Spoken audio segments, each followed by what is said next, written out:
Hello, and welcome to your Mining Disrupt news update for October, Friday, the spooky 13th. Remember, everything that I say here should be taken for entertainment and education purposes only. Please, do not take this as financial advice. And if you're interested in partnering with us as a sponsor, please reach out. It's been about a month since I saw you all, so we're going to recap the last month-ish of news here in less than 10 minutes. But before we get into that, make sure you've liked this video, subscribe, leave a comment down below so we can keep the conversation about Bitcoin going. And let's jump into those numbers. In the past month, we have seen the unconfirmed transactions drop all the way from a high of nearly 500,000, a little over 500,000, all the way down into the mid-20s for a little bit there. They've been sitting at a pretty 33,000-ish, give or take, over the last week. The price is still chugging along, crabbing along at around 26,500. The sats per dollar price that you will get right now is 3,736 sats per dollar. The block fees are all over the place. I've seen them as low as down to 1-2 sats per VByte, but right now they're back up to 23.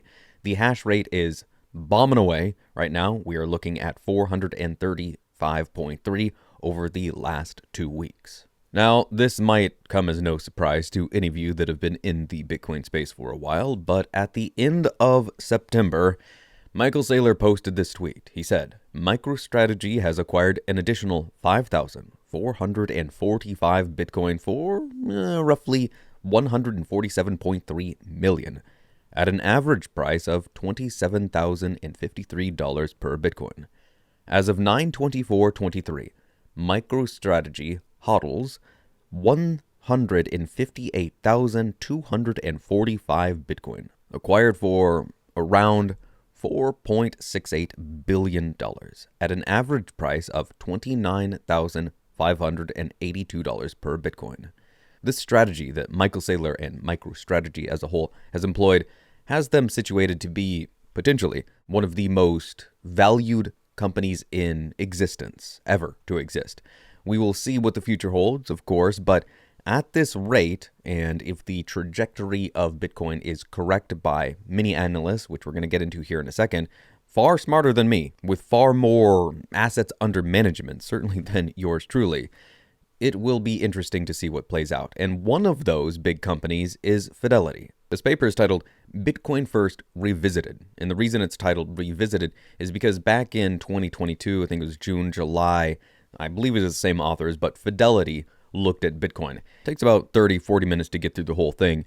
And if I hadn't known that this was written by Fidelity, I would have thought it was written by any number of the big names in the Bitcoin space. It is that pro-Bitcoin. This is the same Fidelity that has made the $1 million per Bitcoin by 2028 or 2030, somewhere in that range, near the next halving, not the one that's coming up next year in April 2024, but the following one, or maybe even the one after that. But it's that Fidelity. This Fidelity with something in the range of $5 trillion of assets under management. So Fidelity is this bullish on Bitcoin. You'd better believe some of these conversations are going to be trickling down to the wider public, and people, having heard about Bitcoin again and again and again, are going to go, you know what? Yeah, all right. Yeah, let me put a percentage of my portfolio into that. And that percentage, I think, is just going to grow over time. I do not see people getting into Bitcoin and then learning more about Bitcoin going, you know what? I want out of this thing. I don't want to be a part of it. I have not met a single person that has done the due diligence, has gone down the rabbit hole relatively far. I mean, more than a week's worth of research. I'm talking about a month or beyond, and then had a complete change of heart.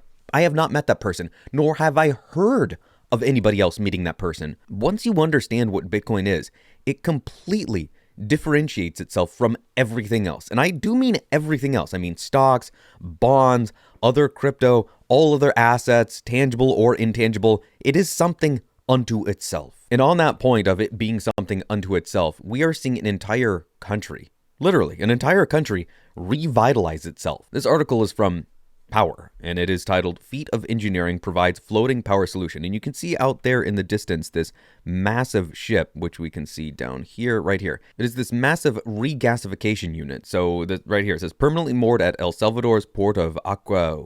I'm not even going to try. I'm terrible at pronunciation. The BW Tatiana is the first floating storage and regasification unit, FSRU. Liquefied natural gas, LNG, delivered to the FSRU, this boat here, is converted to natural gas, transported via a 1.8 kilometer subsea pipeline to the onshore power plant. And right down here, if you're wondering, okay, so what, who cares? This is the so what, right here. The power plant has reduced El Salvador's dependency on energy imports from neighboring countries. They can get it themselves. They're producing their own energy. Officials said the country's electricity imports from the regional electricity market, which includes El Salvador, Guatemala, Honduras, Nicaragua, Costa Rica, and Panama, have dropped by 70%. Two-thirds. Over two-thirds of their energy dependency has been reduced. They're providing it themselves. And if you're going, well, what does that have to do with Bitcoin? It's all connected. Like I said at the outset here, it's all connected. Energy, Bitcoin. If you're here on Mining Disrupt, then you definitely have some clue about the connection between energy and Bitcoin.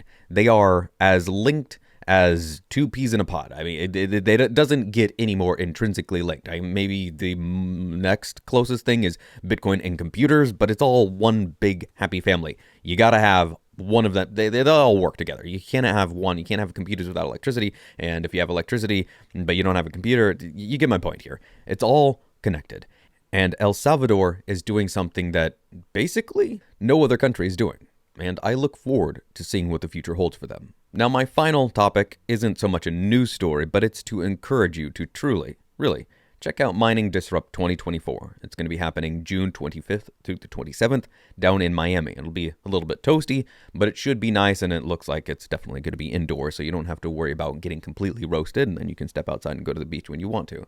The reason I'm bringing this up is because I just got back from Pacific Bitcoin about not even a week ago. It was just a few days ago, actually. And the importance of meeting other people in this space, in the Bitcoin space, cannot be overstated. I have gone to meetups and met a few people, a handful, a dozen, maybe 20. But being around hundreds of people and being able to walk up to anybody there and strike up a conversation and realizing either we're all crazy, I'll admit that's a possibility, or there's something here. There certainly seems to be something here. Yes, we could all be drinking the Kool-Aid. Yes, it could all be a bunch of nonsense that ends up blowing up in our faces. I don't know. I don't know what the future holds. What I do know, and I had this very conversation with multiple people, is that the current monetary system is completely screwed up. There is zero doubt in my mind that the way the money works in the world right now is completely disastrous. A few people in power controlling what you and I and everyone else across the world has to do doesn't seem right to me. It seems like we need a fair money for everyone, and that is what Bitcoin promises, and that is what Bitcoin has been delivering on. Whether or not that results in a completely revitalized and fixed world like we're seeing down in El Salvador, I don't know. But what I do know is that Bitcoin is the best answer that we have. And it's worth chasing and following that answer until the end result is revealed to us. So what I encourage you to do is meet like-minded people. Go to a conference just like Mining Disrupt. See what people on the ground floor of this incredible technology are doing. Mining is at the absolute heart of Bitcoin. If you talk to miners and you talk to people that are in the energy industry, you will undoubtedly learn something. Because miners aren't in this because they just want to, they're bored and they're looking for something to do. No. These are maybe some of the most cutthroat capitalists in the world. They are looking for every advantage that they can get. And they wouldn't be doing this. They wouldn't be spending hours and hours, days and years of their lives because it's just something to do. No, they're doing this because they have true conviction. They're doing it because they see the benefits that this provides the entire world. And that is what I encourage you to do. If you're not thoroughly convinced that this is the best option that we have, go to a place like Mining Disrupt. Check it out. Meet people. Until next time.